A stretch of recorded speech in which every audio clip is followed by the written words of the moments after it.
మీరు చూస్తున్నారు TV nine USA నేను Neelima welcome to A to Z fast news Jahnavi Kandula కేసులో King County prosecution attorney investigation మీద స్పందిస్తూ సియాటల్లోని ఇండియన్ కౌన్సిల్ రెగ్యులర్ గా జాహ్నవి కుటుంబ సభ్యులతో టచ్ లో ఉన్నామని వారికి న్యాయం చేస్తామని పోస్ట్ చేశారు.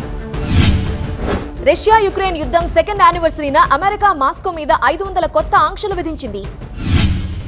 రెండు దేశాల మధ్య బలమైన సంబంధాన్ని కోరుతూ యుఎస్ అధ్యక్షుడు బైడెన్ మార్చి 1న ఇటలీ పీఎం మెలోనీని కలవనున్నారు. America first commercial spacecraft Odysseus ని ఈ గురువారం చంద్రుడి మీద సక్సెస్ఫుల్ గా లాంచ్ చేసింది. డబ్బు సాయం అందించలేక వందల మంది వలసదారులను శాన్ డియోగోలో బస్ స్టాప్ దగ్గర వదిలేసింది బోర్డర్ పెట్రోలింగ్. న్యూయార్క్ లో అపార్ట్మెంట్ లో జరిగిన ఫైర్ యాక్సిడెంట్ లో ఒకరు చనిపోయారు, 17 మంది గాయాల పాలయ్యారు, 4 పరిస్థితి విషమంగా ఉంది. అర్జెంటీనా రాజధానిలో వందల సంఖ్యలో దొరికిన శవపేటికలు, 200కు పైగా సంచుల్లో ఉన్న మానవ అవశేషాలు కలకలం సృష్టిస్తున్నాయి. డిసెంబర్ 2022లో మునిగిపోయిన థాయిలాండ్ నౌక HTMS సుఖోథాయ్ విచ్ఛిన్న కార్యక్రమం థాయిలాండ్లో మొదలైంది. ఈ నౌక దాదాపు 35 ఏళ్ల పాటు సేవలందించింది. యూనివర్సిటీ ఆఫ్ జార్జియా క్యాంపస్ లో ఓ మహిళ మృతి అనుమానాస్పదంగా మారింది. ఘటనపై పోలీసులు విచారణ జరుపుతున్నారు.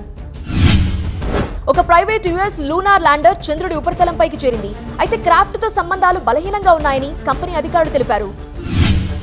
అనారోగ్యంతో బాధపడుతున్న 8 నెలల ఆడపులిని ఓక్లాండ్లోని జూకు తరలించి చికిత్స అందిస్తున్నారు వెటర్నరీ డాక్టర్లు. స్పెయిన్లోనే వాలెన్సియా నగరంలో భారీ అగ్ని ప్రమాదం జరిగింది. 2 బిల్డింగ్లు మంటల్లో తగలబడ్డాయి. సమాచారం అందుకున్న ఫైర్ సిబ్బంది మంటలార్పే పనిలో ఉన్నారు. మంటల్లో చిక్కుకొని 13 మంది గాయపడ్డారు.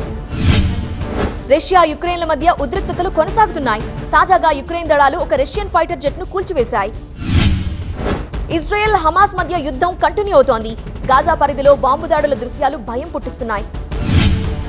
హిజ్బుల్లా ఉగ్రవాదులను లక్ష్యంగా చేసుకుని ఇప్పటివరకు ఇజ్రాయెల్ సైన్యం జరిపిన దాడుల్లో 260 మంది లెబనీనియన్లు చనిపోయారు.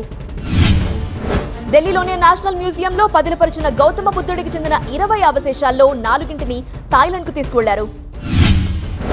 మార్చి 19న వీటిని తిరిగి ఇండియాకు తీసుకొస్తారు. ఈ అవశేషాలను రాజ్య అతిథిగా ప్రత్యేక విమానంలో బ్యాంకాక్ తీసుకువెళ్లారు. ఆఫ్ఘన్లోని తాలిబన్లు అక్కడి గజ్నీలోని స్టేడియంలో 2 వ్యక్తులను బహిరంగంగా కాల్చి చంపారు. వేలాది మంది దీనిని చూశారు. చైనాలో ఒక భారీ కంటైనర్ షిప్ పైనున్న బ్రిడ్జ్ ని ఢీకొట్టింది. ఈ ఘటనలో 2 మృతి చెందారు. ఆస్ట్రేలియాలోని విక్టోరియా రాష్ట్రంలో కార్చిచ్చు వేగంగా వ్యాపిస్తోంది. దీంతో అటవీ ప్రాంతానికి చుట్టుపక్కలున్న వారందరినీ అక్కడి అధికారులు ఖాళీ చేయించారు. అంతర్జాతీయ జలాల్లో ఇటలీ కాపాడిన వేలాది మంది వలసదారులకు ఆశ్రయం ఇచ్చేందుకు అల్బేనియా పార్లమెంట్ ఆమోదం తెలిపింది. ఒసాకా తీరానికి కొట్టుకుని వచ్చి చనిపోయిన భారీ తిమింగలాన్ని పాతిపెట్టారు అధికారులు.